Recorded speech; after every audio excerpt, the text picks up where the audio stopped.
এবার বেরিয়ে এলো যে কারণে ভারতীয় ক্রিকেট থেকে বোর্ডের কেন্দ্রীয় চুক্তিতে সবাইকে রাখা হলেও শুধুমাত্র মুসলিম ক্রিকেটার মোহাম্মদ সামি ও সরফরাজকে ভারতীয় বোর্ডের কেন্দ্রীয় চুক্তিতে বাদ দেওয়া হয়েছে।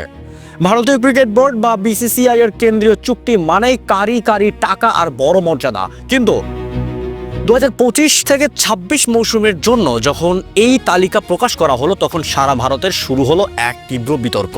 একদিকে বিরাট কোহলি ও রোহিত শর্মার মতো মহাতারকাদের অবমানন নিয়ে গুঞ্জন, আর অন্যদিকে সবচেয়ে বড় ধাক্কা অভিজ্ঞ পেসার মোহাম্মদ শামি এবং উদীয়মান ব্যাটার সরফরাজ খানের চুক্তি থেকে সম্পূর্ণ বাদ পড়া। কেন এই সিদ্ধান্ত? পারফরমেন্স নাকি এর পেছনে কাজ করছে অন্য কোনো সমীকরণ? বিশেষ করে সামি এবং সরফরাজের মতো দুজন প্রভাবশালী মুসলিম ক্রিকেটারকে একসাথে বাদ দেওয়ার বিষয়টি কি কেবলই সমাপতন, নাকি এর আড়ালে রয়েছে গভীর কোনো ইঙ্গিত? আজ আমরা সব পর্দার আড়ালের খবর বিশ্লেষণ করব। বিসিসিআই এর এবারের তালিকাটি 34 জন থেকে কমিয়ে 30 জনে আনা হয়েছে। এই ছাঁটাইয়ের কবলে পড়েছেন মোহাম্মদ সামি ও সরফরাজ খান। সাধারণ ভক্তদের মনে বড় প্রশ্ন, যদি ভারতের হয়ে বিশ্বকাপের সর্বোচ্চ উইকেট শিকারী সে মোহাম্মদ সামি আজ ব্রাত্য কেন? আর ঘরোয়া ক্রিকেট রানের পাহাড় গড়ে জাতীয় দলে আসা সরফরাজ খান কেন এই মৌসুম পার হতে না হতেই চুক্তি হারালেন? আলোচকরা বলছেন এই দুই ক্রিকেটারকে বাদ দেওয়ার বিষয়টি সাধারণত দর্শকদের মনে বড় আঘাত দিয়েছে। অনেকে প্রশ্ন তুলছেন, ভারতীয় ক্রিকেটে কি তবে বিশেষ কোনো দিক মন নিচ্ছে? কেন এই নির্দিষ্ট ক্রিকেটারদেরই বলির পাঠা বানানো হলো? বিসিসিআই এবং নির্বাচক প্যানেলের পক্ষ থেকে যে কারণটি সামনে আনা হয়েছে তা হলো কারিগরি নিয়ম। পিটিআই এবং প্রতিবেদন অনুযায়ী গত চুক্তিপত্রের সময়কালে ইভ্যালুয়েশন পিরিয়ডে মোহাম্মদ সামি এবং সরফরাজ খান ভারতের হয়ে 3 ফরম্যাট মিলিয়ে একটি আন্তর্জাতিক ম্যাচ খেলেননি। 2023 বিশ্বকাপের পর থেকেই ইনজুরির কারণে সামি মাঠের বাইরে, তার পায়ের সার্জারি এবং দীর্ঘ রিহাবের কারণে তিনি এই নির্দিষ্ট সময়ে জাতীয় দলের জার্সিতে মাঠে নামতে পারেননি। বিসিসিআই এর নিয়ম হলো চুক্তিতে থাকতে হলে নির্দিষ্ট সংখ্যক ম্যাচে খেলতে হয়। সরফরাজ খানের গল্পটা আরও বেদনার। তিনি দলের সাথে অস্ট্রেলিয়া সফরে থাকলেও এবং ঘরোয়া ক্রিকেটে দুর্দান্ত খেললেও এই চক্রের মধ্যে আন্তর্জাতিক অভিষেক বা ম্যাচ খেলার সময় পাননি। ফলে নিয়মের বেড়াজালে তিনি বাদ পড়েছেন। কিন্তু প্রশ্ন থেকেই যায়, মোহাম্মদ সামি একজন লিজেন্ডারি বলার। বিসিসিআই চাইলে তার ইনজুরিকে বিশেষ বিবেচনা রেখে তাকে গ্রেড করে রাখতে পারত।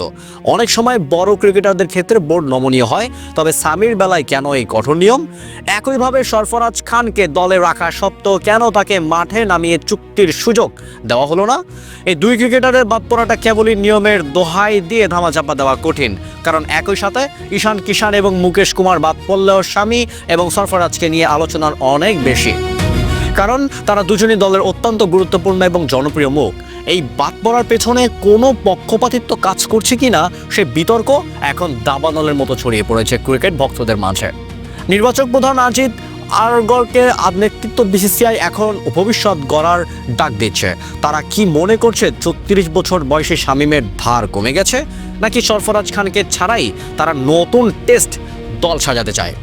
সামি ভারতের চ্যাম্পিয়ন্স ট্রফি জয়েও ভূমিকা রেখেছিল, অথচ সেই সাফল্যে পুরস্কার না দিয়ে তাকে চুক্তি থেকেই ছেড়ে ফেলা দেওয়া হলো।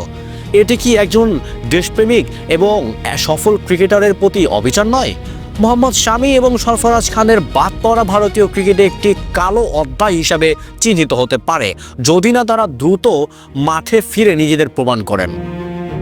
নিয়মের দোহাই দিয়ে প্রতিভা এবং অভিজ্ঞতার অমর্যাদা ক্রিকেট বিশ্বের কাছে ভুল বার্তা দিচ্ছে। শামি কি পারবে আবারও সেই আগুনে বোলিং দিয়ে ফিরতে? সরফরাজ কি পারবেন রানের বন্যা বইয়ে বোর্ডকে ভুল প্রমাণ করতে? আপনার কি মনে হয়, বিসিসিআই কি শামি ও সরফরাজের সাথে সুবিচার করছে, নাকি এই সিদ্ধান্তের পেছনে রয়েছে ভিন্ন কোনো সমীকরণ? আপনার প্রতিবাদ বা সমর্থন নিচে কমেন্ট বক্সে লিখে জানান। ক্রিকেটের এমন সব স্পর্শকাতর এবং গভীর তথ্য জানতে আমাদের চ্যানেলটি এখনই সাবস্ক্রাইব করুন। সত্যের পক্ষে এবং ক্রিকেটের সাথে থাকতে ভিডিওটি শেয়ার করুন। ধন্যবাদ।